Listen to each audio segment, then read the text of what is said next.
Anyway, nobody reads my books. Oh, good, we're being recorded. Yes, I got it. So I'm going to click that. The book is called So Let It Be Written, Persian Imperial Mythology and the Formation of Ancient Jewish Texts. And, when you write an academic book, you're writing it mostly for your peers. You're writing it for people who do research and people who read the ancient languages and people who know the archaeology and, all that stuff. I'm going to be talking about some of the things relating to the book tonight, but I'm going to try to frame it in ways that are much more user-friendly and accessible. And I really invite you to ask questions and comment along the way. And I have the chat window open just right over there on my screen. So as your questions pop up, I will try to answer them as you ask them. This is the way that I run my courses when I have to do them via Zoom. I really think running them as like a live streaming event makes it much more interactive and much more interesting. And it's also sometimes more fun because, 19-year-old, 20-year-old students pop in lots of jokes and links to funny things on YouTube as you're lecturing. And so, if you are thusly moved by the muse to, write something really funny or forward a link or a picture or whatever, to share with everybody else, go for it. I think that would be great. So I think the first thing I want to say is that the Bible is a complicated book, to put it lightly. I've encountered people in and beyond the Jewish community, for 20 odd years now, more than 20 years, who are really very, very guarded about the Bible. They either don't want to talk about it at all, or it's all they want to talk about. In fact, on one flight back to Australia, when I was visiting a couple of years ago, I go back periodically to do research. I still have really close connections with the university there.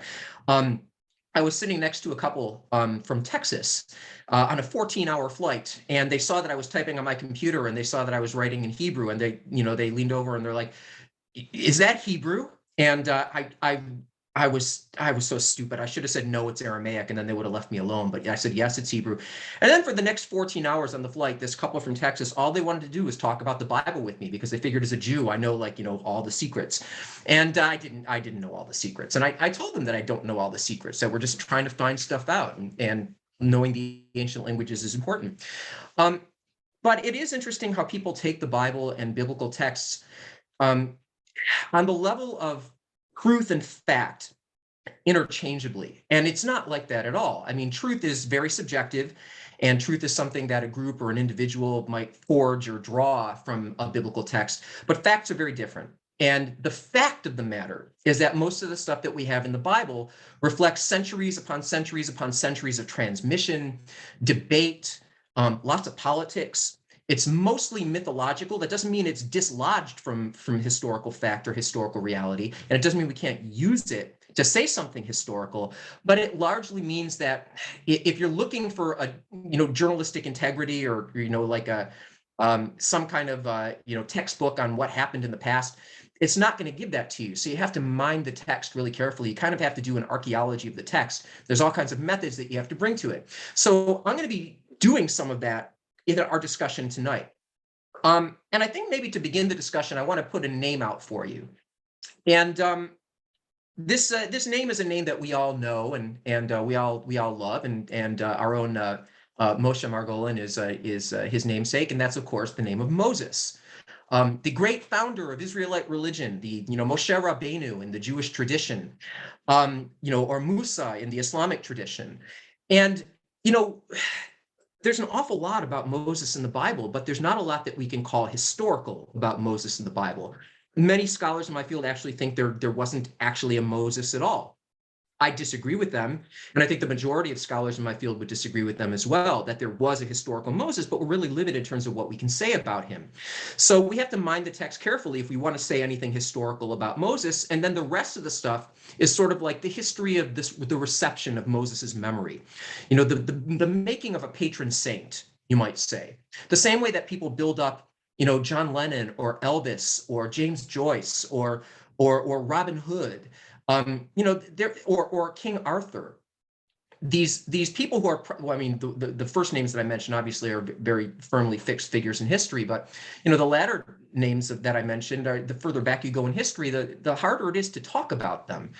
It doesn't mean that they didn't exist. It just means that we've inherited the lore about them, and the lore, to a certain degree, eclipses the historical reality or the historical facts. And then the lore and the transmission of the lore becomes part of the history of reception of these characters.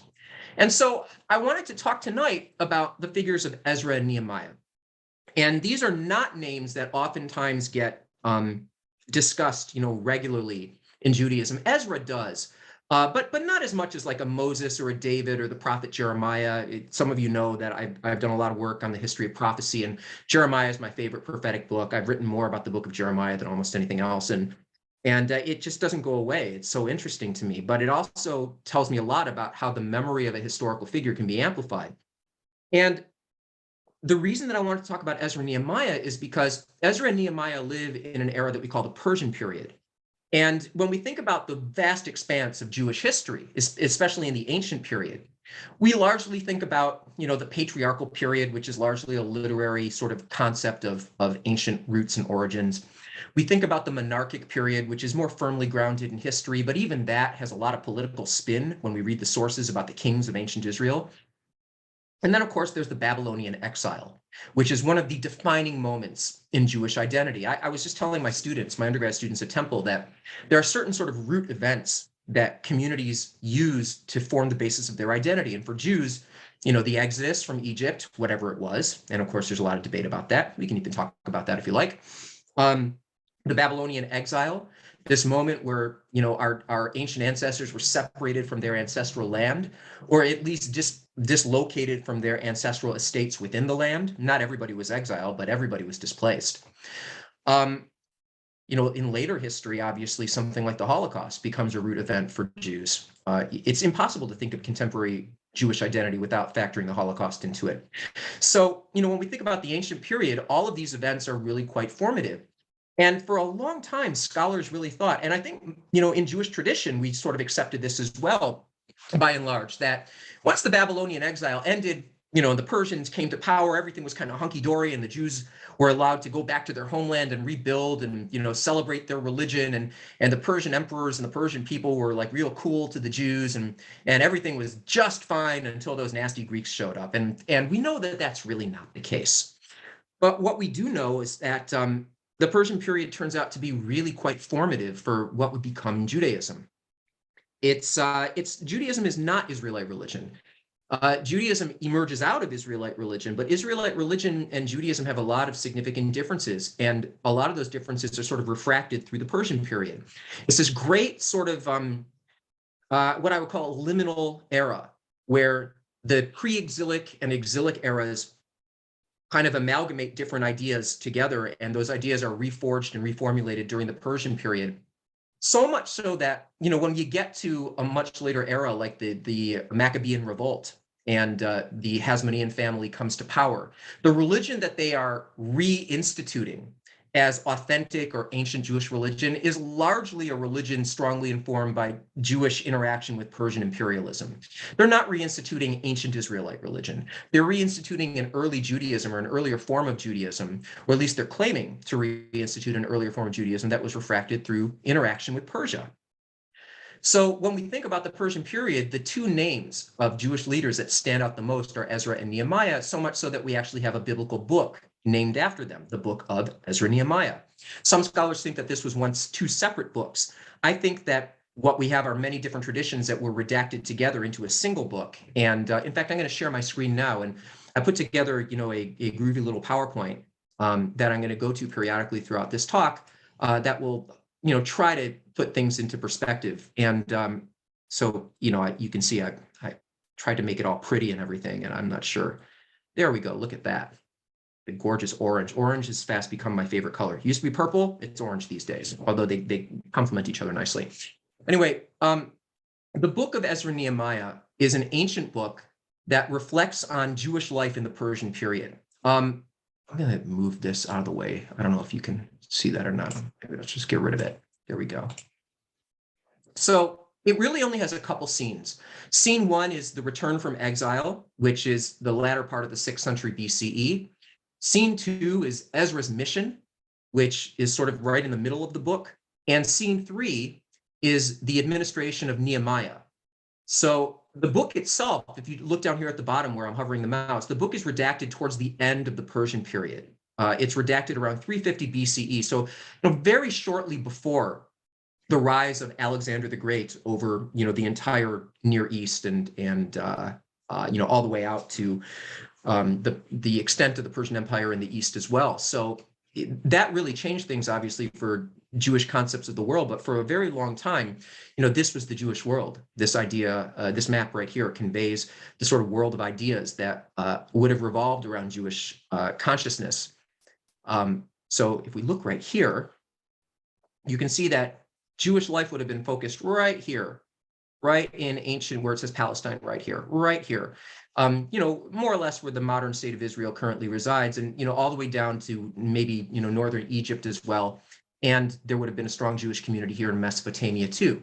But these are very, very small communities within a huge empire that really took up, the entire known world from this perspective. If you were part of the ancient Near East, the extent of this empire, the extent of this empire was basically the extent of the world that you knew and had heard about for your entire life, and for the life of your community.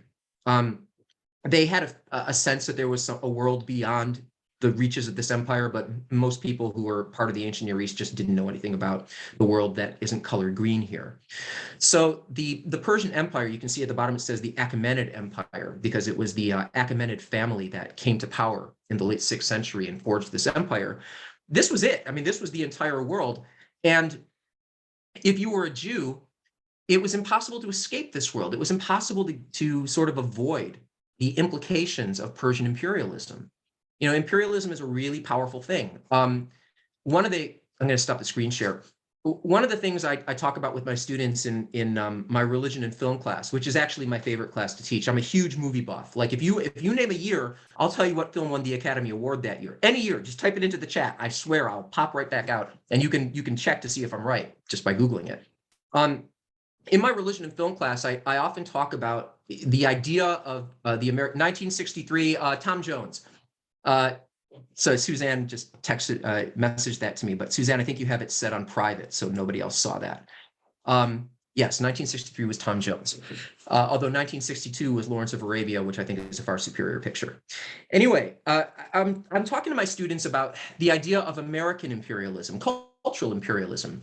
And, sometimes imperialism happens within the boundaries of the empire as well as beyond the boundaries of the empire. And I was talking about the movie The Jazz Singer with Al Jolson. And, toward the end of The Jazz Singer, the very last thing that you see is Al Jolson dressed in blackface, holding his hands out, singing Mammy. And really what he's doing is he's appealing to white audiences, saying, I'm a Jew, accept me. I'm just like you, and I'll be just as racist as you need me to be in order to be accepted by you. He's, talking to white Americans in 1927 and speaking their language. This is an example of the sort of imperial ideology that reflects inward on people living within the empire. And it's really very, very difficult to get away from that as long as you're subject to the empire. And I think that a similar kind of cultural logic is at work among Jews living in Persia. So when we think about the book Ezra Nehemiah, we're reading a book that's coming up with a kind of a mythology of how to understand Jewish life after 2 centuries of Persian imperialism. I'm going to type this into the chat. The Persian Empire lasted from 539 BCE to 332 BCE. So we're talking over 2 centuries of Persia. And, by the end of that period, certainly by the time Ezra Nehemiah is written, the audiences for this book and the writers of this book, the people who put it together, they can't conceive of Jewish life or identity without the Persian Empire. So when they come up with a book that puts at the center 2 figures called Ezra and Nehemiah, it's impossible to think of them without thinking of Persia. And not surprisingly, both of these figures are licensed within the book as emissaries and representatives of the Persian royal court. Al Jolson in blackface is an unfortunate comparison. Yes, absolutely. Al Jolson in blackface is a terrible, a terrible moment, when we think about what happens to a subject community's or a minority community's identity when they're subjected to the terms of imperial power.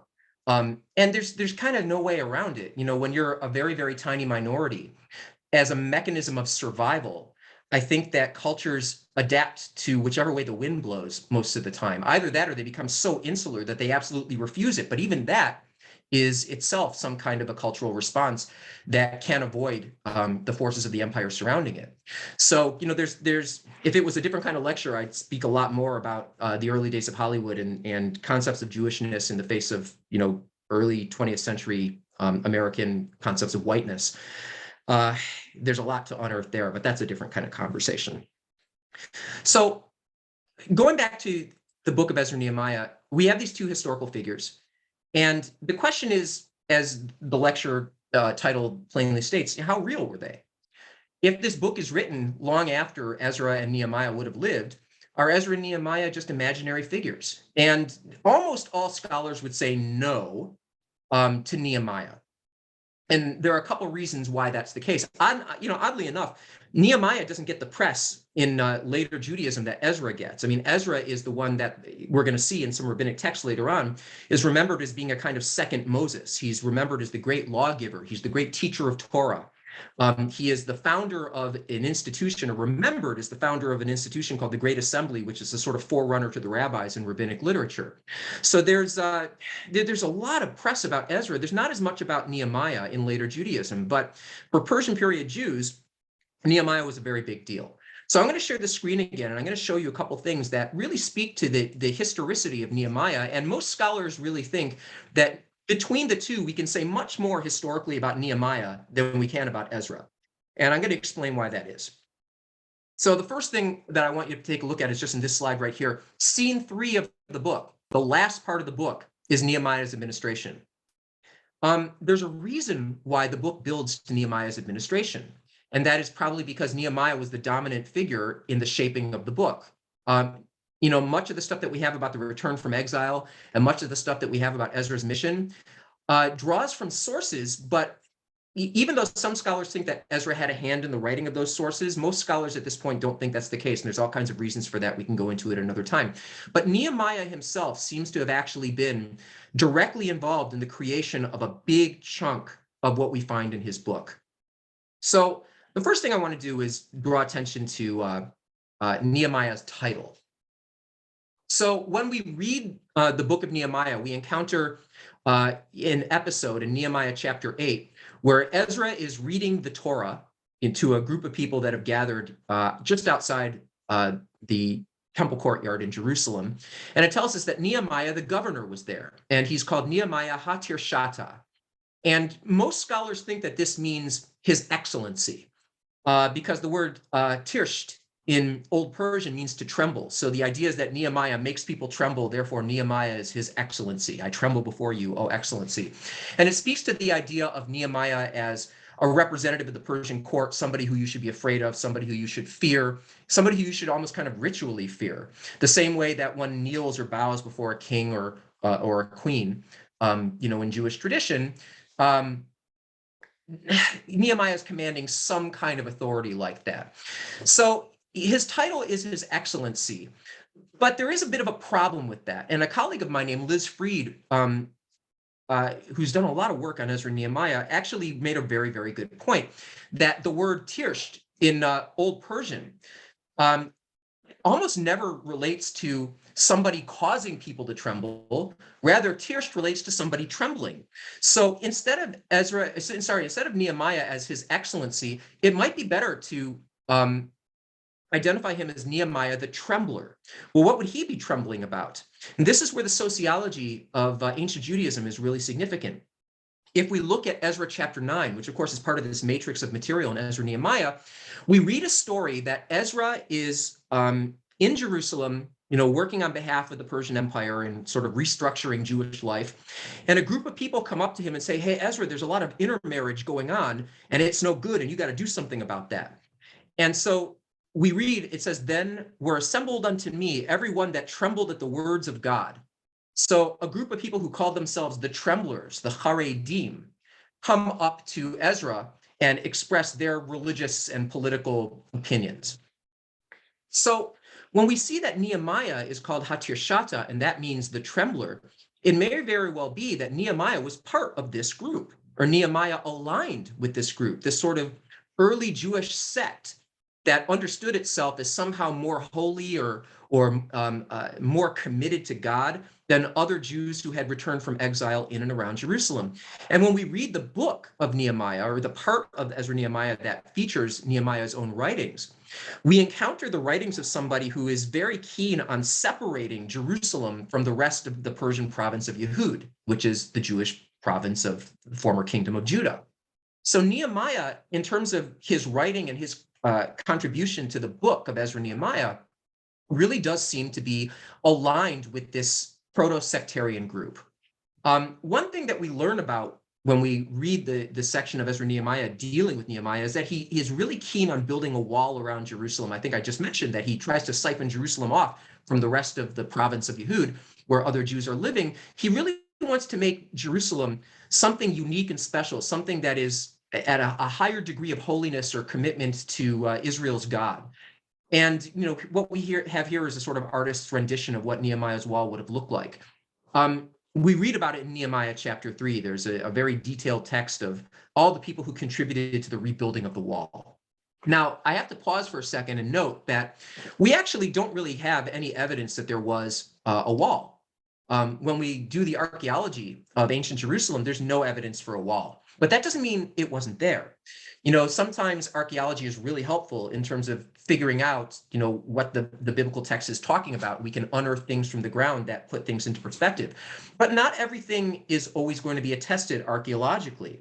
So, for example, in my field for the last 20-something odd years, closer to 30 years now, some scholars have been arguing that there really wasn't a kingdom to speak of in the kingdom of Judah. It was more like a collection of chiefdoms with maybe one big chief sitting in Jerusalem, but it wasn't really much of a kingdom because it didn't show the signs archaeologically of a centralized state. But that neglects the fact that there are different models of state formation that aren't attested archaeologically. And when we look at those sociological models, what we actually see is good grounds for looking at the texts about the kingdom of Judah during the monarchic period and saying, yes, in fact, it was a kingdom. It was just different than the kind that we find in other ancient nations that are attested archaeologically. Likewise, just because we don't have archaeological evidence for Nehemiah's wall doesn't mean that there wasn't some kind of flim-flam, symbolic kind of wall put up. I kind of think a little bit of Trump's Great Wall, build the wall and make Mexico pay for it. They tried to put up something. I don't think it's going to stand the test of time, and it certainly isn't going to, show up on any kind of satellite image of the United States and its border with Mexico. But there is some kind of structure there that at least, satiates the bloodlust of the people who were really clamoring for it. So I think maybe we can think about that with respect to Nehemiah's wall. There probably was some structure that was put up, although it was largely symbolic and it was largely an expression of the identity of people who aligned with Nehemiah, and maybe Nehemiah's own identity as part of this group of tremblers, this sort of proto-sectarian group. So I'm going to share my screen again, and I want to go back to some of the material that I think will be helpful for us to think about here. Another thing that we see in the Nehemiah material is that when we read the memoir, things that he actually wrote in what we call his day book, probably a record of his administrative conduct, because Persian administrators were supposed to keep records of their daily activities.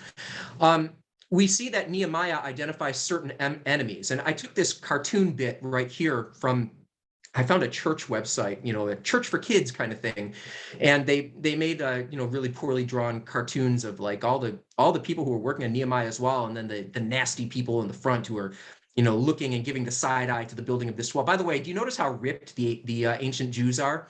I mean, the pecs and the shoulders and the lats. I mean, I work out regularly, and maybe I should start building walls. Maybe that will just kind of like ramp up my fitness level. But whatever the case is, Nehemiah speaks openly about figures called Tobiah and Geshem and another man named Sanballat as enemies of the Jews.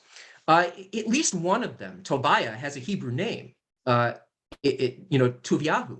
It's a Yahwistic name. Tobiah probably identified as a Jew of some sort, but Nehemiah doesn't identify him as a Jew. So what we see is a kind of local infighting between Nehemiah and other local rulers or other local representatives of the Persian imperial court, who are vying for local power in this area. And there's an air of authenticity to it in terms of what we know about Persian imperialism of the time.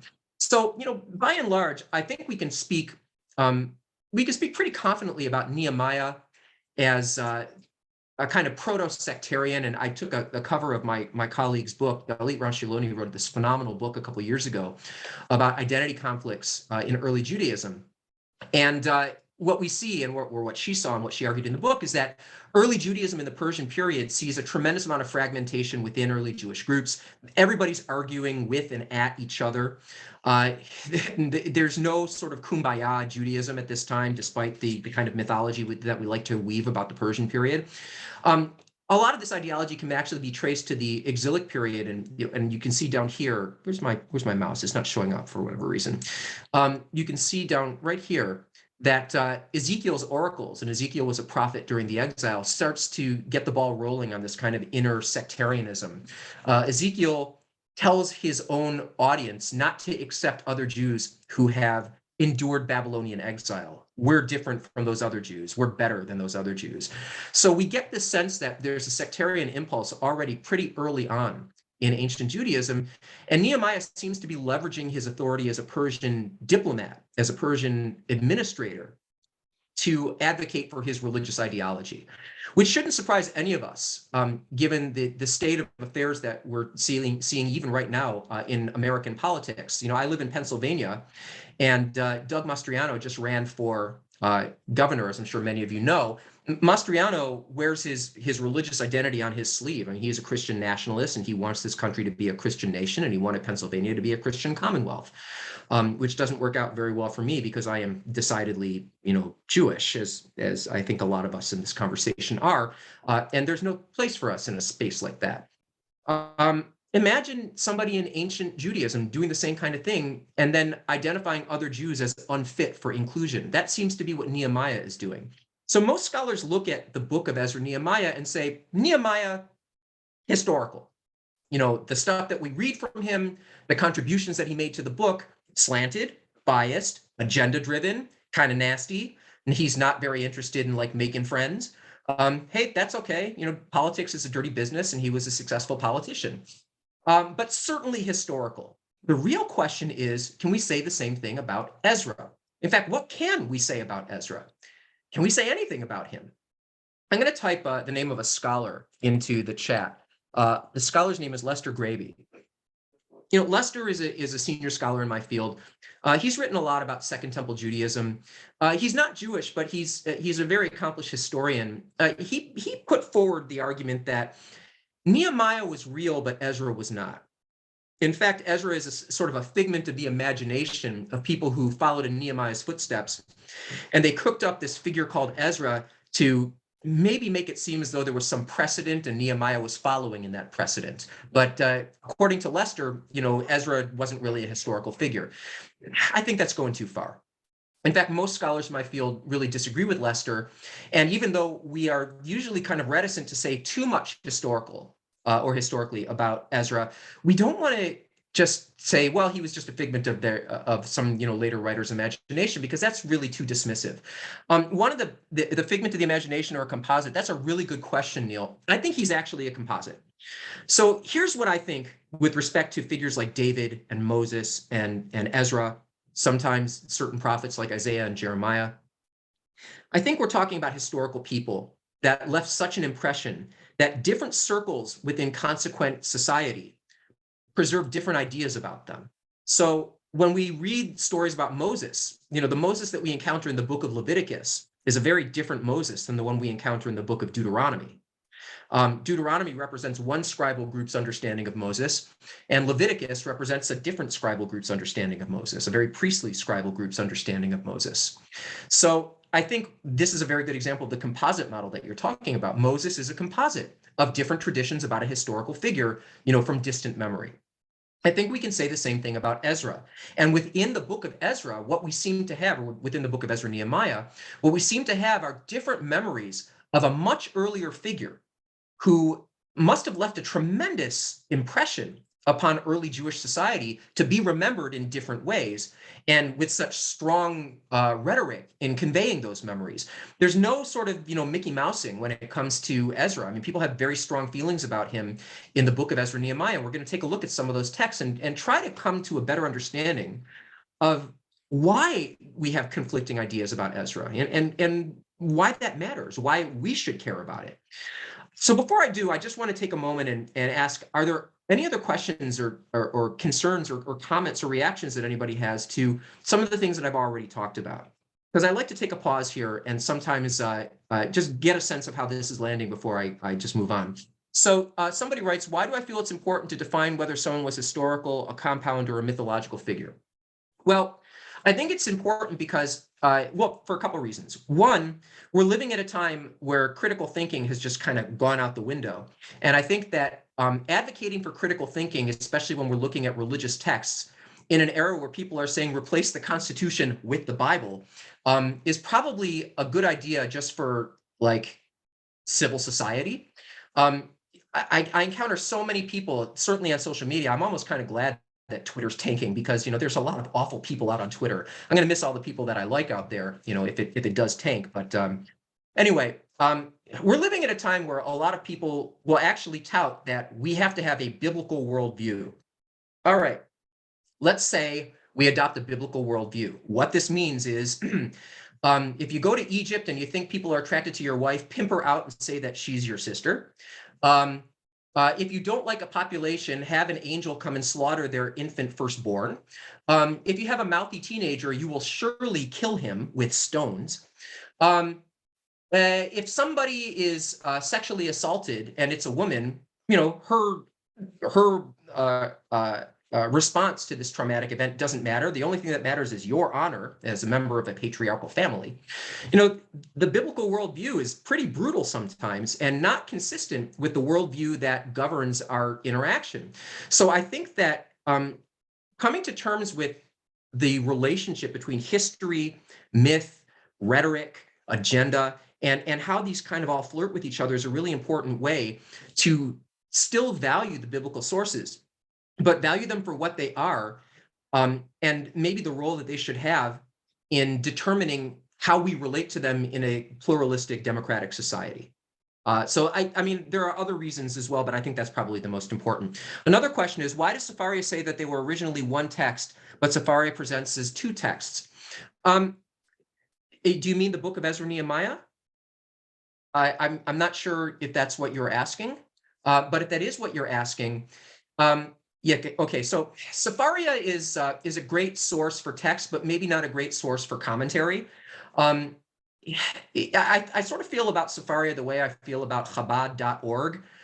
They get all of their dates wrong, and they don't care that there's 100,000 pieces of evidence to suggest that maybe their dating is wrong because their dating is inspired by God. So I don't know if, as an academic, I can abide by some of the commentary that we get on Safaria.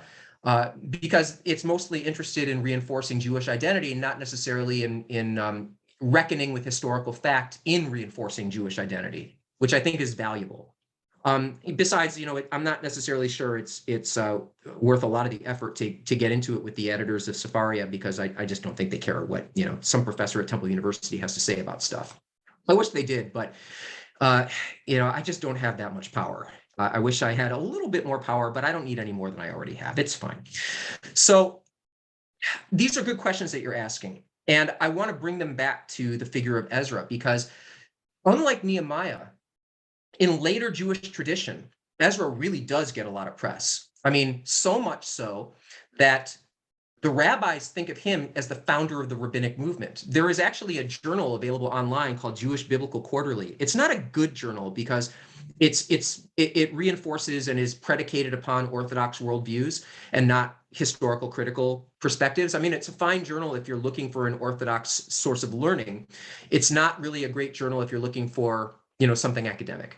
But in the Jewish Biblical Quarterly, which I periodically read just to sort of get a sense of what Orthodox thinkers are thinking, there are many, many, many, many articles about how Ezra was the first rabbi. And we can't really say that. I mean, we can't talk about the rabbinical movement until after the fall of the Second Temple. It's really only after that point that we can talk about a rabbinical era and rabbis proper. But it's very interesting how Ezra has dominated rabbinical Jewish thought for so long, and in such a powerful way that the rabbis themselves kind of hint that Ezra was the founder of their movement. So Ezra becomes very, very important in later Judaism, and so much so that even today, many rabbis will still say, yes, Ezra was sort of the founder of the rabbinic tradition. I think that there are all kinds of problems with that statement, but we'll come back to that. What I want to do is ask the question, who was the real Ezra? Why does he matter? And what can we say about him? What do we actually know about the Ezra of the book of Ezra Nehemiah? So let's take a look at this slide right here. What about Ezra? I love this. By the way, you notice that I put all kinds of like quasi fancy, design things here on my PowerPoint. Like I came up with a PowerPoint slide that looked exactly like this. And then, my PowerPoint program said, would you like, the design suggestion to make this, more spiffy? And I said, sure. And what do? They put like a little blue line across the bottom. That's their idea of spiffy. But anyway, I'll take it. So what we have here on the left is a picture from, some illustrated Bible of, Jews in Jerusalem listening to Ezra read from the Torah. Here's the Torah scroll. Here's Ezra. He looks like a bad guy in an Indiana Jones movie. By the way, I don't know if you've noticed this, but a lot of the pictures that we have of Jews in Persian period Jerusalem look an awful lot like white guys in like Utah. I've been to Utah, and a lot of people in Utah look a lot like these guys. I'm not so sure ancient Jews looked a lot like these guys, but this picture here depicts this really powerful moment in the book of Ezra Nehemiah, where Ezra gets up on a podium outside the Temple of Jerusalem and publicly reads the Torah. And some scholars debate whether this document that he read was actually the Pentateuch, the 5 books of Moses that we currently read in synagogues and have inherited, over the last 2,000 years of Judaism. I think the story is reflecting some document very much like that. But, whatever the document was, Ezra is credited with reading it and teaching it. And so I have the text right here. Well, let's look at the second point here. Ezra opened the book. All the people could see him because he was standing above them. As he opened it, the people all stood up. Ezra praised the Lord, the great God, and all the people lifted up their hands and responded, Amen, Amen. Then they bowed down and worshiped the Lord with their faces to the ground. So there's been a tremendous amount of attention paid to this story because it seems to be the first time that there's a sort of public convening and enacting of a ritual that revolves around the reading of the Torah. And scholars have continued really to study this story and ask questions about it. And so do I. Some of what I'm going to talk about now relates to some of those questions, but I just want to focus on the story itself. The story makes very, very clear that Ezra's outstanding moment is his public affirmation of the Torah and his authority in teaching it. So the book of Ezra Nehemiah really makes that the most important thing that Ezra does. Ezra does other things. As I mentioned, he forces a kind of, separation of families from foreigners who are involved in mixed marriage. I'll have more to say about that in just a moment. But it's really his reading and teaching of the Torah that stands out most powerfully in the book of Ezra Nehemiah, and that resonates throughout later Jewish history. So, as I said, he's also remembered for, I guess, dissolving illegitimate marriages that are brought to his attention. And this is a book by Willa Johnson about the mixed marriage, problem in Ezra chapters 9 and 10. But even the mixed marriage problem in Ezra chapters 9 and 10 presupposes that Ezra has some kind of juridical authority rooted in legal precedent. So this story about Ezra reading the law probably informed the story about Ezra dissolving these mixed marriages. By the way, I don't think that they were mixed marriages at all. I think that Ezra and this group of Haredim that are associated with him are being presented as disapproving of marriages between Jewish elites and Jewish commoners who didn't experience the Babylonian exile. And we know from archaeology that only about 20% of the Jews of Jerusalem and the kingdom of Judah were actually exiled to Babylon. Everybody else was internally displaced. So about 80% of the population of Judah remained in the homeland, just not where their ancestral estates were. So there was still a huge disruption, a social disruption, but it wasn't exile. And it really seems like the people who came back from exile, who aligned themselves with Ezra and Nehemiah, made a case that those who endured exile should not intermarry with the Jews who didn't, and they accused those Jews of being foreigners. It's a pretty nasty scene, really. I don't know how historical it is, but Ezra factors into it in a significant way. I see that there's a question in the chat or a comment in the chat. So, this is from Neil. It says, it seems in this account of Ezra reading from the Torah that one might think the Torah had been lost for some time or in some places. Now, it's really interesting that you say that because throughout the Bible, we have all these narratives of books being discovered or books being, brought into the public, or books that were, kind of hidden, made, or revealed, through some kind of ritual or ritual reading. And I think that the story about Ezra reading the Torah has something to do with that. Now, if you were to ask me, when do I think the Torah was actually composed? I personally think that the Torah, as we now have it, or something very similar to what we now have, was redacted during the Persian period, probably sometime around 450 BCE, and largely by priests in Jerusalem to cement their own power. The Torah, when you read it and you study it as a work of rhetoric, it really transfers power from Moses to the priests. It skips over everything else and everybody else. And the centerpiece of the Torah is the book of Leviticus, which is all about priestly ritual. So the idea is that the Torah really seems to reinforce priestly power. So around 450 BCE, priests in Jerusalem are probably the ones responsible for redacting the Torah that we now have. And this story presupposes that Ezra has special access and special insights into this Torah. So was Ezra one of these priests? Was Ezra involved in the redaction of the Torah? I think probably not. But the story wants to let us know that whoever did redact the Torah ceded authority to Ezra, at least within the story, as the preeminent teacher of the Torah. And the idea of Nehemiah chapter 8, which is the story that we're talking about, is that the Torah is just a document and it doesn't mean anything unless you have somebody like Ezra teaching its contents. So Ezra is presented and remembered as a teacher. He's remembered as a proficient scribe, as somebody who's schooled in the ways of studying Torah and enacting Torah, and not just Torah as a document, but Torah as a kind of concept. In fact, somebody a number of years ago wrote this book, I can't remember who it was, equating the word Torah with the Buddhist and Hindu word Dharma, and the idea that Torah, not the Torah, but Torah writ large, translates more into like principle or virtue or responsibility or ethics. And that can incorporate certain texts and the reading of certain texts, such as the Torah. And it might be this concept of Torah that was early on associated with Ezra. So you also write, from Moses to the priest. That's interesting. In Pirkei Avot, transmission goes from the prophets to the men of the great assembly, skipping the priests. Yes, you're right. In fact, I'm going to come back to Pirkei Avot. We're going to look at Avot chapter 1, stanza 1 in just a few minutes, because this is a really important text that provides a kind of counterpoint, and there's all kinds of reasons for that, and we can talk about that as we move along. But I do want to move along, so we'll come back to that in just a moment.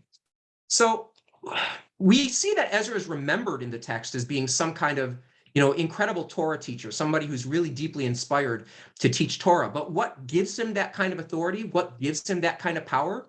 Is it is it the hand of God upon him? Well, he's not presented as a prophet. There's no indication in the book of Ezra Nehemiah that Ezra is a prophet of any kind, but he is described as a sofer mahir. He's described as a proficient trained scribe, which means that he's sort of schooled in a method of teaching. And the same way that, Paul of Tarsus tells, Jews in his time that they should listen to him when he talks about Jesus, because after all, he studied with Rabbi Gamaliel. There's a kind of yichus, if I can use that Yiddish term, in citing your training. So, when people say, who did you train with as a PhD? I said, well, my teacher was Brian Peckham at University of Toronto. Anybody who knows who Peckham was, he was a wonderful, wonderful teacher and a really accomplished scholar. There's a kind of like this automatic, like, oh, okay, at least I know what you're about as a scholar. There's a sort of credential building when you claim you have a certain kind of training, and it was the same in antiquity. And so the text tells us, and we're going to take a look at this text very shortly, that Ezra does have very specific training in the reading and teaching of texts. But where does the authority come from to teach the text? The authority actually comes from this right here. By the way, you see the picture on the left. There's actually a website called the Brick Testament, where it's the entire, I think just the Hebrew Bible or just the Old Testament, pulled in Legos. And that's where I got this image right here from. In Ezra chapter 7, we have what looks like a letter from the king Artaxerxes, presumably Artaxerxes I, who lived somewhere around 450 BCE. And I don't think it's an authentic letter, but it's presented as an authentic letter. And Artaxerxes says, I, Artaxerxes, king of kings, I say to Ezra the priest, the scribe of the law of God of heaven, and so forth, now I make a decree that all of the people of Israel, and their priests, and the Levites in my realm, that are minded of their own free will, to go with you to Jerusalem. So go. So really, the authority of Ezra comes from the memory that he was appointed by a Persian king. Now, the work that I'm doing, the very sort of technical stuff that I'm putting into my book, I'm actually challenging that the historical Ezra actually ever met the historical Artaxerxes. I don't think he did. I think the historical Ezra was actually from a much earlier period. But the book of Ezra and Nehemiah places him in the reign of Artaxerxes for all kinds of different reasons. And the story that we now have emphasizes Ezra's authority as coming from this great king called Artaxerxes. That's what grants him his power. The same kind of power that Nehemiah had as an agent of the Persian Empire, that's the power that Ezra has as well. Ezra is a trained scribe, whereas Nehemiah is not. Ezra is a priest, whereas Nehemiah is not. But Ezra is powerful and more powerful than the priests of Jerusalem because he's sent to Jerusalem by a Persian king. And that's really, at the end of the day, for the authors of Ezra and Nehemiah, how somebody can be powerful. That's the sort of basis for making claims to authority. Did the king send you? No? Well, then I'm not interested. Did the king send you? Yes? Well, then tell me what you have to say. That seems to be the kind of intellectual currency of the time. So somebody writes, Shoshana writes, isn't Deuteronomy a separate text, not written and redacted by the same people? Yes, the book of Deuteronomy probably originated in the latter part of the monarchy. So during the reign of King Josiah. It was eventually brought into the Torah, but for a very long time, it was its own work. And when you read Deuteronomy, the language of Deuteronomy, the ideology of Deuteronomy, its cultic presuppositions, even the way that it thinks about earlier events that we read about in the book of Exodus and such, it's very, very different than those other materials. So yes, you're absolutely right. Deuteronomy was once a separate text, but that's why it was brought into the Torah.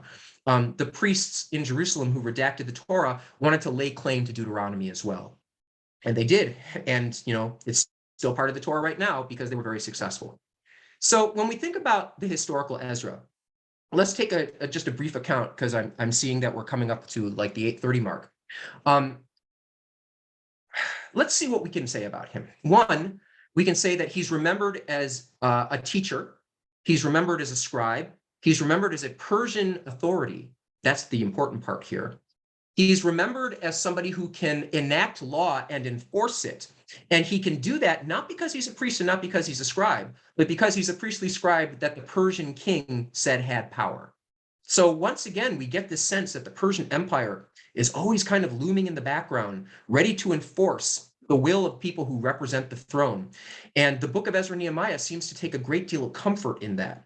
One of the things that I argue in my current work, in fact, when I was at University of Michigan last year at this time, I was doing my sabbatical as a fellow at the Frankel Center. One of the things that I argued is that the Jewish literature of the Persian period has very different responses to Persian imperialism.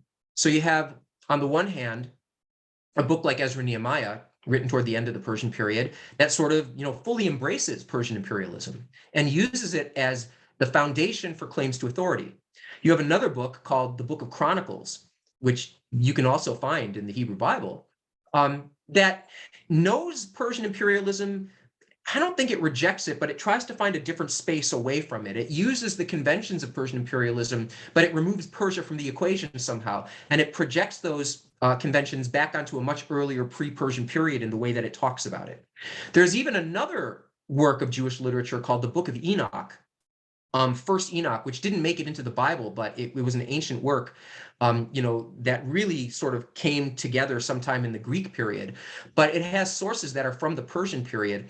And some of those Persian era sources in the Book of Enoch completely reject the Persian Empire altogether and say that it was not just a bad idea, but it was actually the harbinger of doom. So we have lots of different responses to Persian imperialism as Persia was still on the ground. Maybe as Persia was starting to lose power, or maybe as it was beginning to topple. But that says a lot that you had this very long-standing empire that really held sway for 200 years and completely dominated the way Jews think and talk and prayed and remember and engage in ritual.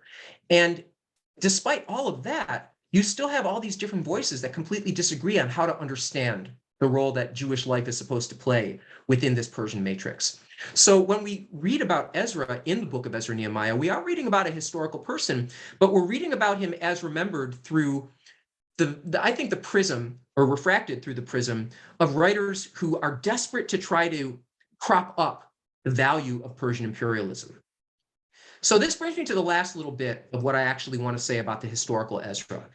If the historical Ezra was a real person, but probably not exactly the way we encounter him in the text, who was he really in history? Well, the text remembers him as a teacher, the text remembers him as a scribe, the text remembers him as a priest, and the text remembers him as interacting with Persian kings, all of which is probably true. But the text also places him right around the same time as Nehemiah, and that's what's not historical. Many scholars have really struggled for a very long time to date Ezra. Some scholars actually think that Ezra was after Nehemiah. Most scholars don't think this. But the text is very sort of loose about how to actually date him, and there's all kinds of inconsistencies in the story of Ezra about when he actually lived. The stories seem to point in the direction that he lived around the same time as Nehemiah, and he worked under the same Persian emperor as Nehemiah. But then when we look a little bit more closely at how Ezra and Nehemiah was redacted, what we see is that the redactors are constantly playing loose and free with historical sources. So, for example, in fact, I'm going to share my screen for this because this is oh shoot, I just did it wrong. Okay. I think you might actually like this. My students kind of like this. And I figure like if a bunch of 19-year-olds like this, and they're, hold on, you can see that now. If a bunch of 19-year-olds get a kick out of this, people who actually came to a lecture of their own free will on their own time might get a kick out of it also. So let's go to Ezra chapter 2. Which you should see right here. It's ostensibly a list, and I don't know if you can see me on screen, but I'm using air quotes right now. It's a list of people who returned from Babylonian exile. And as I look down the screen, you see all the different lists of the clans and families who came back from Babylonian exile. A colleague of mine named Oded Lipschitz, who's at Tel Aviv University, did a very, very detailed study of this list. And he opened the question, is this list from people who returned from Babylonian exile, or is it from later? And he closed the question conclusively by saying that this list actually comes from much later. So this is actually a list, this list of names that I'm scrolling through right now. This is a list of people who lived in and around the city of Jerusalem sometime in the 5th century BCE, but it's being presented in the book of Ezra and Nehemiah as a list of people who returned from exile in the 6th century BCE, so considerably earlier. So the reason that I wanted to show you that list is because what it does is it tells us that the redactors of Ezra and Nehemiah take stuff that happened from one time and put it in a story and set it in another time.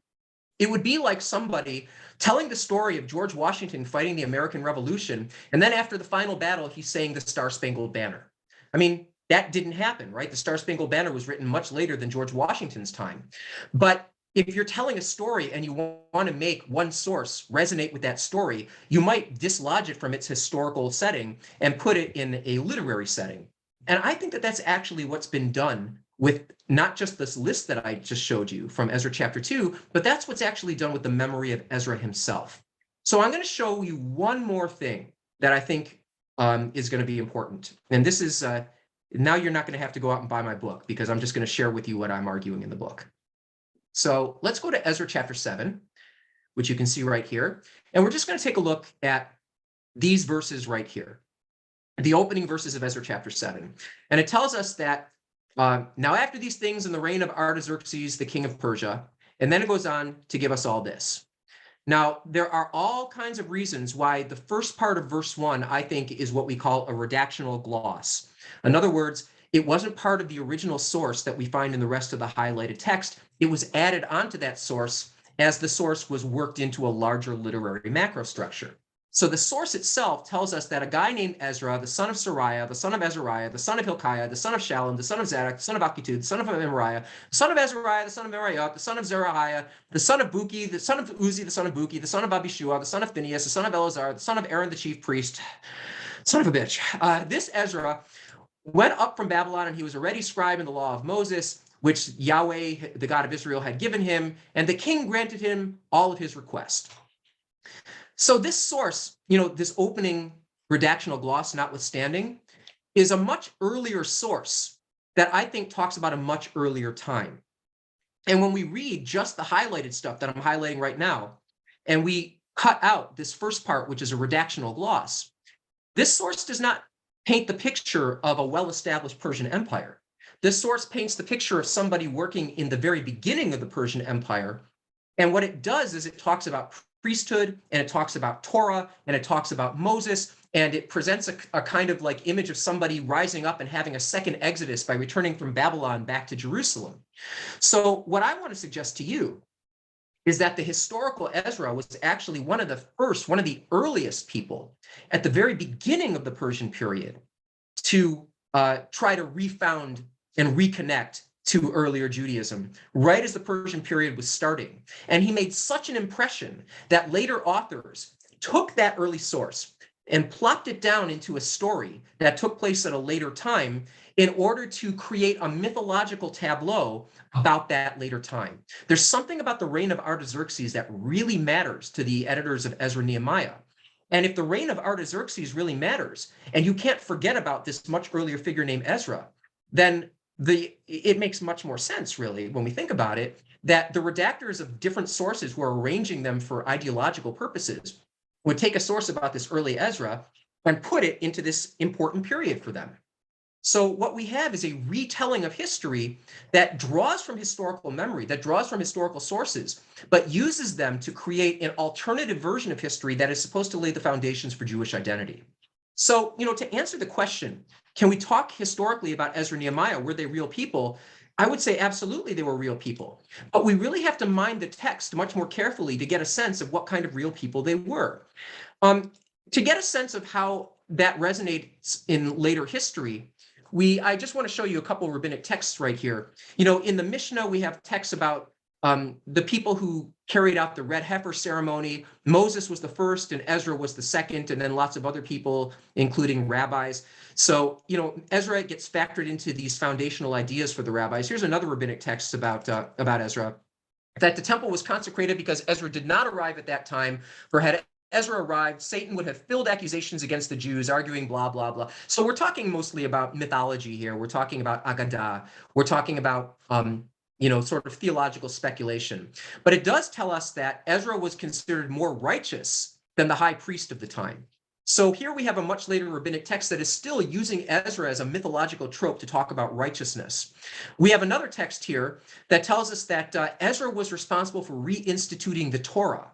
And it tells us that the Torah was originally given to Israel in Hebrew characters and in the sacred Hebrew language. But then later, in the time of Ezra, the Torah was given in Assyrian script and Aramaic language. And then finally, it resolved into what we eventually have. And it says that the Torah was not given through Ezra, but its writing was changed through him. So the rabbis reimagined Ezra as a figure that could sort of be a building block for their own sense of identity, for their own myth of authority. And then finally, as somebody had mentioned earlier, we have this great story in the Mishnah about the founding of the rabbinic movement. And we find this in the first chapter of Mishnah Avot. And it opens with the statement, Moses received Torah at Sinai and gave it to Joshua, who gave it to the elders, who gave it to the prophets, and the prophets gave it to the men of the great assembly. And there's all kinds of traditions in the Talmud about Ezra as the founder of the great assembly. Now, he's not mentioned here, but then again, the priests aren't mentioned here either. And there does seem to be a kind of allergy woven into this text about priesthood and kingship. And in fact, God is not even mentioned in this text. It tells us that Moses received Torah at Sinai, but it doesn't tell us that God gave Moses the Torah. This text is trying to create a new myth of textual understanding and authority, where text is sort of self-generating. And people who are typically associated with the transmission of texts, like kings in the ancient Near East and priesthoods in Judaism, they're kind of excised from this story. But the echo of Ezra can still be found because the Great Assembly, this institution of scribes that is credited to him in Jewish memory, these are the people who ultimately received Torah and established the basis for teaching it. And as Avot 1 goes on, we eventually have the sort of founders of what would become Rabbinic Judaism carrying on in their footsteps. So really, the last thing that I want to show you, and I see that we have a couple of comments in the chat, which I'll get to in just a minute. The last thing that I want to show you is that so great is the memory of Ezra in Jewish imagination that even Jewish studies professors name their dogs after them. On the left, you see my dog Milo. His full name is Milo ben Mordechai Halevi, and I dedicated my last book to him because my last book was about the Levites. But on the right, we have Ezra. He's a mini golden doodle. As I like to call him, he's Ezra the Terrible, because if you want to find out where he is, all you have to do is follow the path of destruction, and he will be at the end of it. So, Ezra still remains this sort of looming figure in Jewish imagination in different ways, largely because of the literature that tells us about him.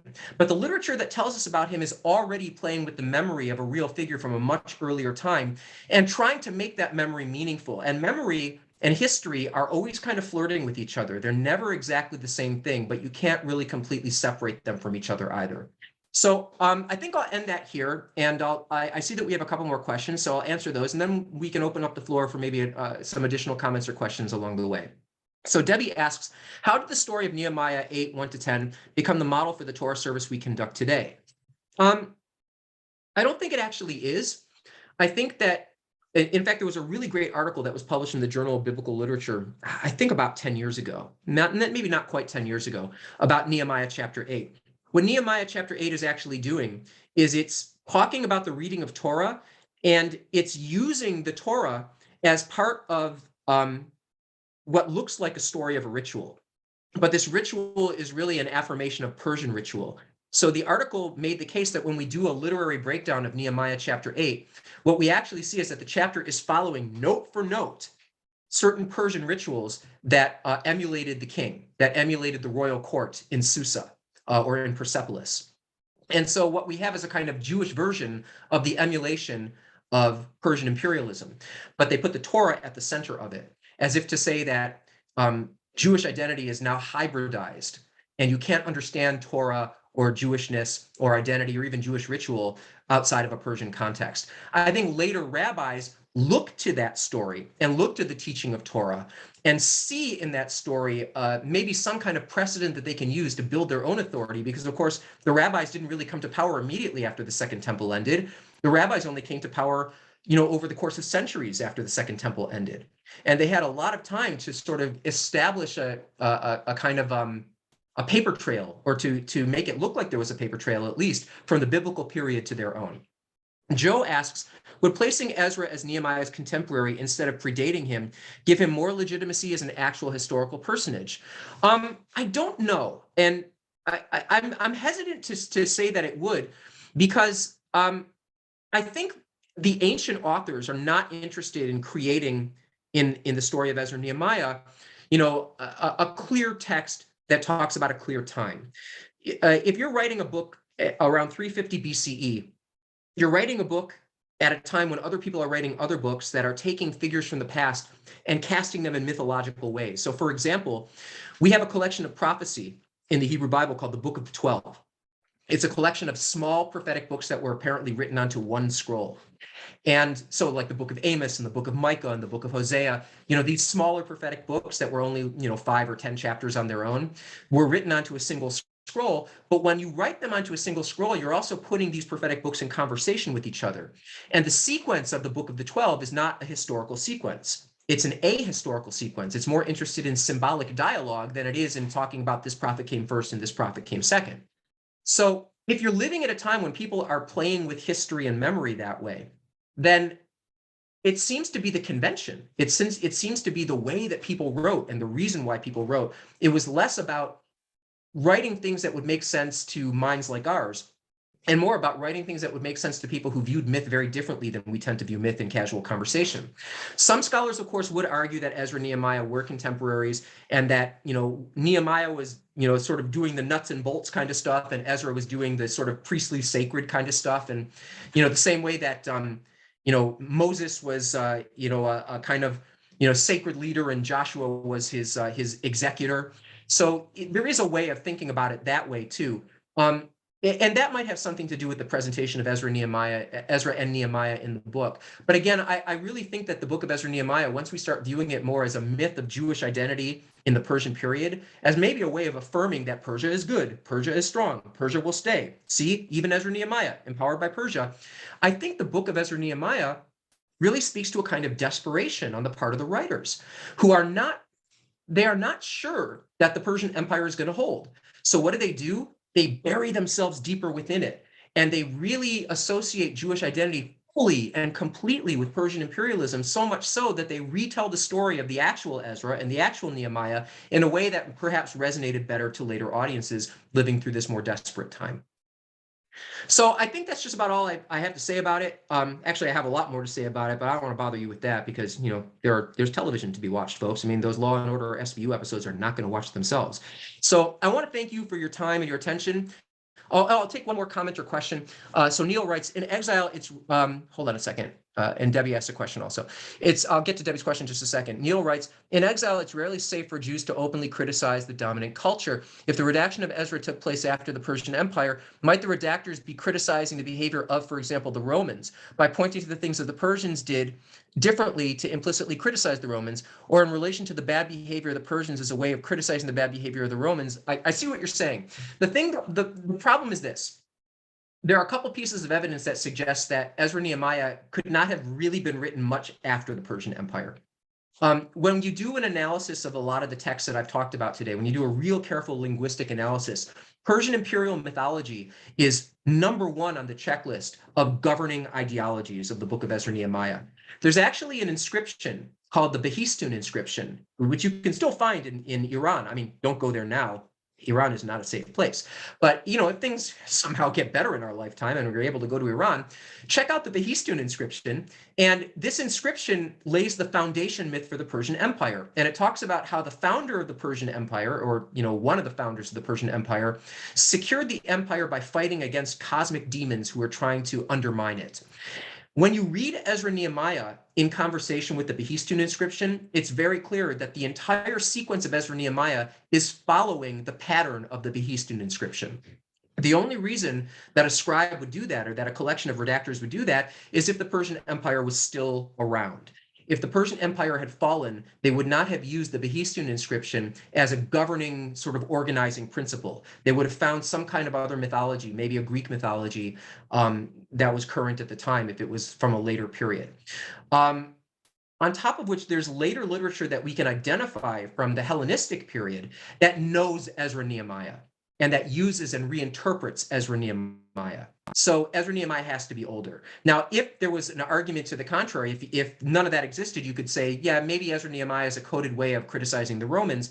But we also know that Jews who were alive, who wrote the Dead Sea Scrolls, they used codes to criticize the Romans also, and it looks very, very different than anything that we find in Ezra Nehemiah. So most scholars would I think agree with the position that I take, that Ezra Nehemiah really does date substantially from the late Persian period and uses sources from the earlier Persian period or earlier throughout the Persian period in creating a myth for Jewish identity while Persia was still standing.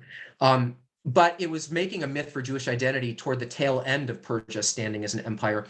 And later books like the Book of Daniel looks back at the Persian Empire and even the Babylonian Empire and says that all of these empires are bad news, and the Maccabees are ultimately going to be the ones to destroy it. And that's why in one of the visions of Daniel, there's a hammer, right, a makkah, that destroys this statue, which is supposed to represent, the history of empires that Jews have had to deal with for several centuries. But it's a very good point that you bring up.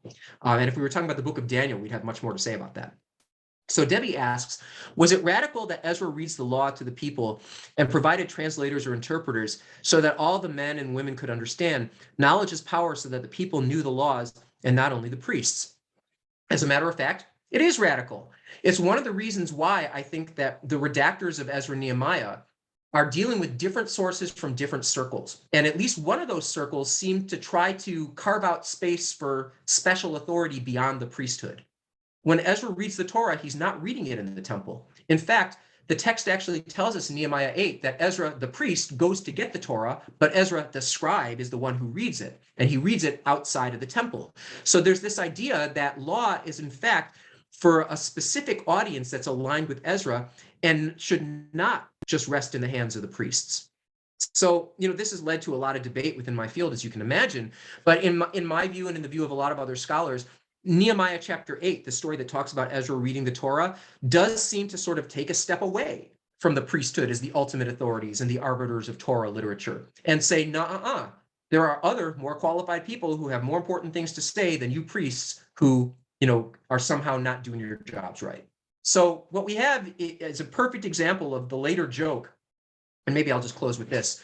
Some of you probably know this joke, that a rescue party finds a man stranded on a desert island, and he's been there for many, many, many, many decades. And this man's name is Mr. Cohen.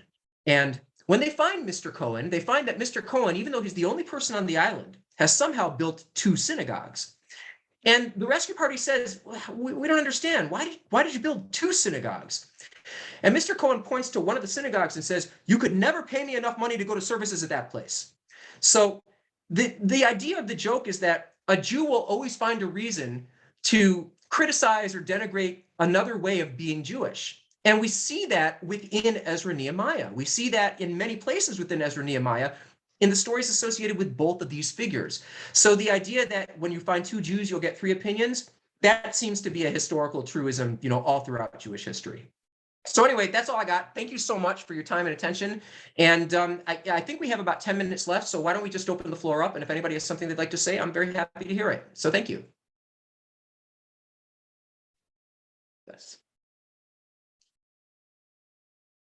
Moshe, are you there? I'm going to go silent now. So you can come on right back in. Feel free to either raise your hand in the chat or with the reactions, or chime in and unmute. And Mark will be happy to help you out.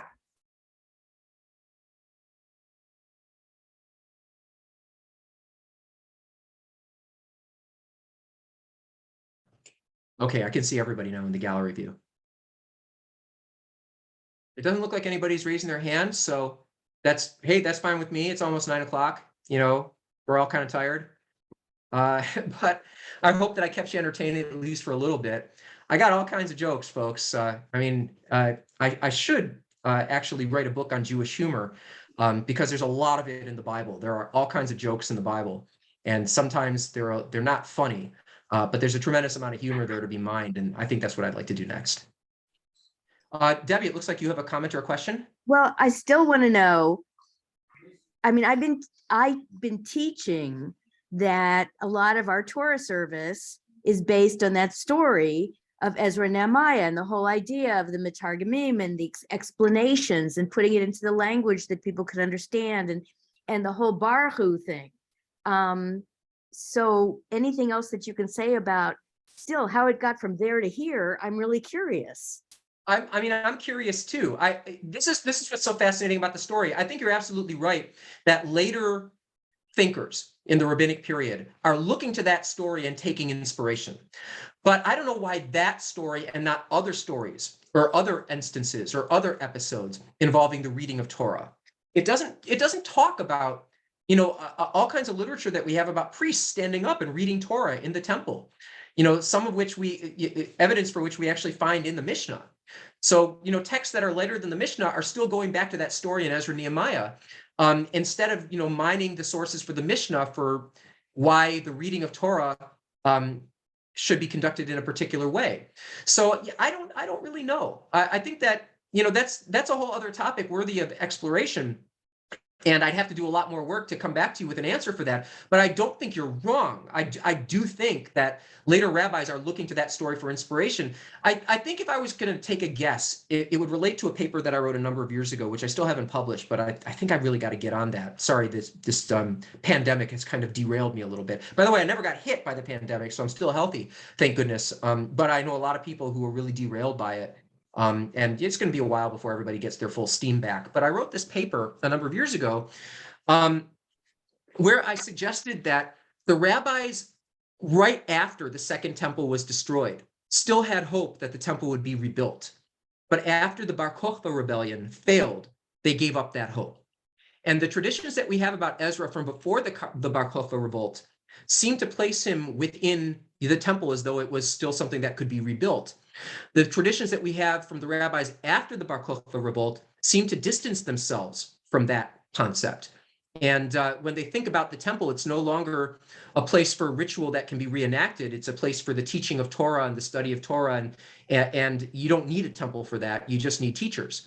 So we seem to have this kind of pivotal moment around the Bar Kokhba revolt where people realize, oh, okay, we're not going to be able to rebuild that temple anytime soon. Well, maybe we should think about, other things. So I think maybe if we're thinking about the Ezra story that you're talking about, and Ezra is outside of the temple, reading this Torah outside of the ritual structures of the temple, outside of the courtyard. There's not even any temple priests that are with him. It's just a bunch of Levites. That might have been more palatable to people who had given up on the idea of a rebuilt temple. And that might have had something to do with it. So maybe for the same reason that Mishnah Avot is not all that interested in the priests, which is why when it talks about the transmission of Torah, we don't have any mention of priests. Maybe some of that impulse is found among the stories about Ezra reading the Torah from Nehemiah 8 that the rabbis take up, the same impulse of, well, the temple's not going to be rebuilt, so we have to reframe our emphasis at this point, and maybe reframe our sense of hope for the future too. It's a really good question. So one more follow-up, which is, you talked a lot about how this is based in, it's more about Persian culture, and a Persian royal scene being reenacted and all of that. But rather than that being so much of a negative, I mean, the way that it's described, that the people react, they stand up and then they fall on their faces, which is what we think of as Muslim prayer position, right? And so there's that Middle Eastern relationship between people of the two religions. Is that fair to say? Yeah, but I think it's a convention that was, widely inherited from the ancient Near East overall. The idea of standing and falling on your face in prayer is a very, very common motif that we find across the ancient Near East. And of course, when something is done for so long as a convention of self-deprecation in a way, sort of a sacred self-deprecation, when you're standing before a king, or when you're standing before a successful general, or when you're standing before a priest, or if a priest is standing before a god, or an image of a god, falling on your face is something that people, from ancient Babylon and ancient Assyria and ancient Persia and ancient Israel seem to do. So, when something is done for so long, for 1,000 years, it's sort of burnt into the sort of cultural mechanism of ritual, and ritual sustains it. So we shouldn't be surprised that Muslim conventions for prayer and Jewish conventions for prayer that come from largely the same part of the world and emanate from practices that were put in place for 1,000 years or more are still sustained by rituals. Rituals are very, very difficult to stop. Rituals tend to outlive the ideas that propel them into existence. People still do the same rituals for the sake of the fact that those are rituals, not even for the sake of the fact that there's an ideology behind them anymore. It's like the old story of somebody whose mother makes a pot roast and cuts off the end of one pot roast and the other end of the pot roast and puts it in the pot, even though there's plenty of space left. And the person tries to find out why his mother does this. And so he asks the grandmother, why? And she says, well, that's what my mother taught me. And so he asked the great-grandmother, and the great-grandmother says, well, when I was cooking, we had small pots, so I had to cut off the ends of the pot roast. But now the pots are bigger and people still do the ritual. I mean, it's kind of fascinating. Oh, I see Lisa says fascinating. I agree with you, Lisa. It is fascinating how ritual sort of outlasts the need for ritual. But then it creates new needs, and people need their rituals. It's the same reason why when I was living in Australia, a lot of especially the Sephardim who I met, they were not religious people, but they wanted their rituals to be Orthodox rituals. They did not like, at least a lot of the Sephardim that I met, especially the Moroccans that I met, they really wanted their Shabbat services to be, New Sfard, but very, very Orthodox and very rigid, even though they weren't religious at all, because they wanted the ritual system, they wanted the liturgical expression to be as traditional as possible. And that's very different, than some of the progressive people that I met who weren't necessarily Sephardi, who maybe had a different understanding of the purpose of ritual, in their communities. Jerry, I see that your hand is up. And then Shoshana, I saw that your hand went up too. So we'll take Jerry's comment first, and then we'll go to Shoshana. I probably should go last because my question is very tangential to this. But because of your scholarly background, you might be able to help me with something that's been bothering me for a long time. I'm very interested in the word Torah and the word oraisa or oraita, and which is the Aramaic way of saying the same thing. And Torah, are you familiar with the Aramaic at all, or A little bit, but I think when you're talking about Oraisa, you're talking about the rabbinic concept of oral Torah, right?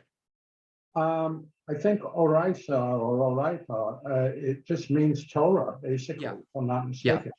But it comes from, if I'm not mistaken, the word for light, or, and Torah does not. It comes from the word for teaching. And I was just wondering if maybe you could speak to that, but I don't know if you're familiar with this subject. Guess not. I haven't really thought about it. I mean, you make a really interesting point in terms of the way that it strikes the ear when you say Doraita.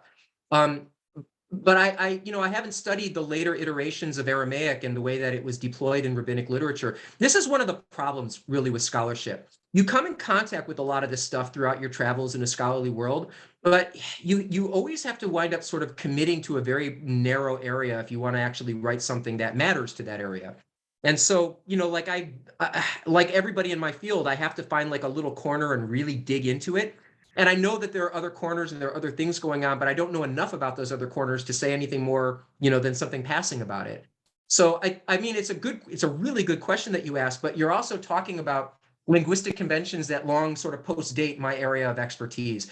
I honestly, if it happens after like 200 BCE, I don't really know anything about it. I mean, I can make small talk about it and I can do an undergraduate lecture about it, but I can't say anything with any kind of deep insight. And you have to go to scholars of the both later Second Temple period and the rabbinic period to really get a sense of what that word is doing and why it's used the way it's used.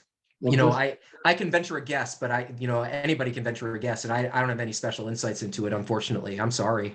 just as a final note on that, the word light is used a lot, like the word enlighten, to reflect kind of teaching or wisdom, and even in like Middle English and in the English of the 1700s and 1800s, light is used to kind of as a parallel to what you might call teaching or wisdom. So Mhm. they are related somehow. But anyway, Yeah, okay. I mean, I don't doubt it.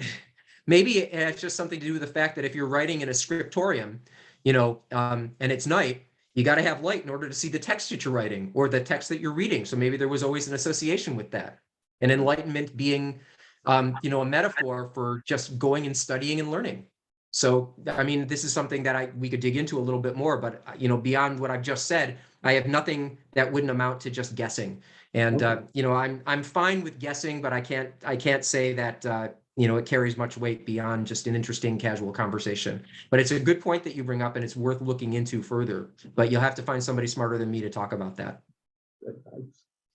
Thanks, though. Shoshana, I think you were next, and you had a comment. Oh, you're muted. Okay. First, I have to say to Jerry, Torah, Ora, Torah, Ora, hallelujah. Mhm. Anyhow, my question is really about reality. I think that, today when we talk about divisions, it's always very political. But I think there's a great divide in the Jewish community about people who think that these are, definitely real people versus people who are more open to the idea that they're maybe literary, they're composites, or they're based on historical information. And I mean, I see that especially when we do Bible Baboker together on Shabbos morning. And I wondered just, I mean, I know about academia. My husband actually taught at Temple, great teacher award. But I don't know I don't know about how the connection between what's in academia that goes to rabbinical training. Because I think sometimes we're spoken to as if, we all kind of, like, well, Moses, yes, Moses, he was this, he was that, and I just wonder what is the connection and how can notions about more modern or interpretations of Torah be a part of Jewish life, because I think that would be very liberating. In the non-Jewish world, a Orthodox world, of course, I'm talking about, but I think it would just be more liberating because we could see things from just a broader perspective. Yeah, we could. I don't think, I think that we're kind of living in an era where, and maybe it's always been like this. I mean, I don't know. I was born in 1972, so I have a very flimsy grasp of what things were like before the early 70s. But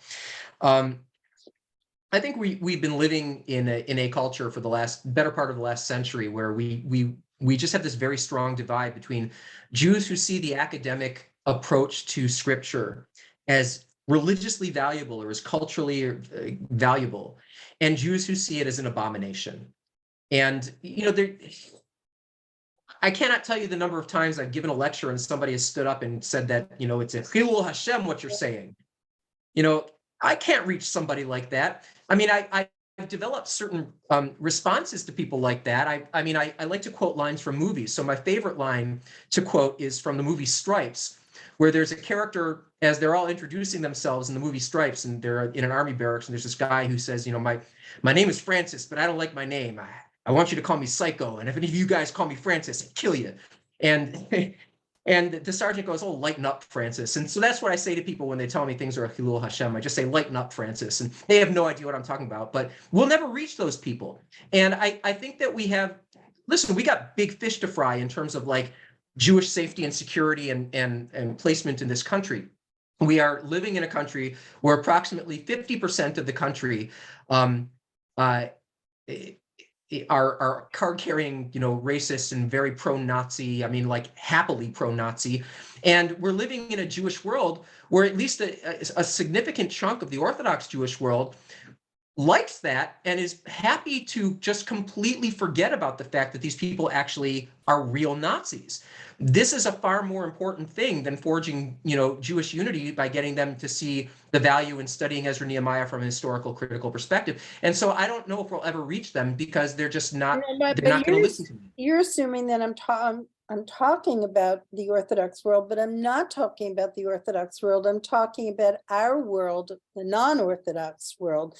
And where often when we study together, it just seems very clear that the divide in our world is between this, and that I wondered whether our own rabbinical schools, whether, what do rabbis in training understand about literally the Bible, and how does that get sort of spread to, Jews of our ilk in here?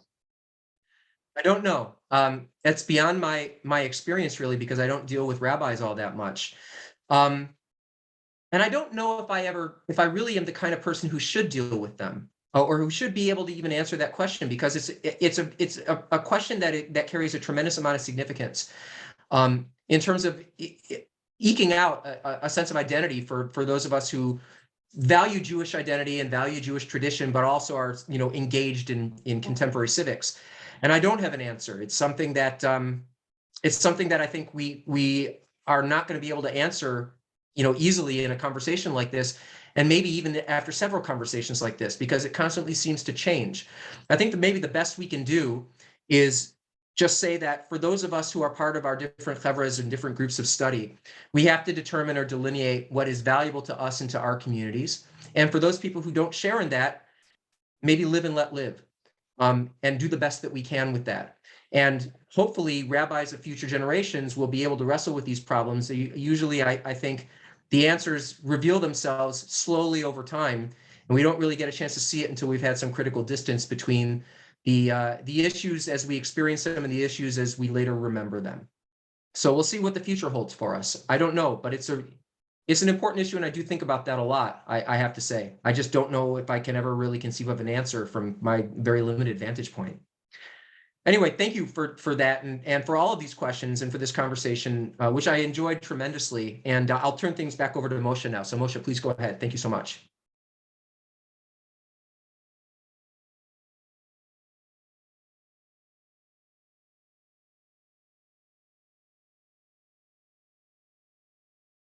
Okay. First of all, Mark, I write a script because I'm not very good extemporaneously. And I said, thank you so much, Mark, for your enlightening. And then I put thought-provoking, and then I put engaging, because I think a lot of this audience was very engaged this evening, and I thank you for that. Suzanne, many thanks to you for being our Zoom master and ring master for this evening, and I appreciate it very much. I just want to let you know about 2 upcoming programs that our committee is going to do, because I think they are so completely different, but they are representative of the diversity of what we do. In the beginning of December, we're going to have our first intergenerational program with religious school parents, and I hope many of you. And it's going to be called Uganda and the Jewish Question, the Story and Struggles of the Abu Daya community, with Dr. David Breakstone, who was also a longtime friend of mine and was the second in command of the Jewish Agency for Israel, and has worked for this community for a long time. That will be on Sunday, December the 4th. Then our final program of the semester will be God is Here, Reimagining the Divine, with Rabbi Toba Spitzer from Congregation Torah Tzedek in West Newton. This will be a Zoom-only program, as opposed to the previous program, which will be certainly in person because we're going to serve bagels. And it's going to be on Zoom for those who can't make it. Now, one last thing before I say goodnight.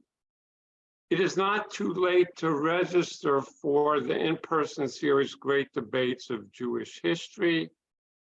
The second session will be Alternative Judaisms, the Rabbinites and the Karaites in the Medieval Panorama. It's going to be given by Dana Fishkin of Toro College. It's on December 1st. People who went to the program, the first session, were exceedingly enthusiastic. In fact, they clapped a lot. So I encourage you, if you have the time to, and the inclination, to find out about the program through upcoming emails and the website for details and registration. Finally, I want to thank you, the audience. You guys were really engaged, and it's clear that many of you are very knowledgeable. And I just thank you very much for a very enjoyable evening. Good night. Thank you.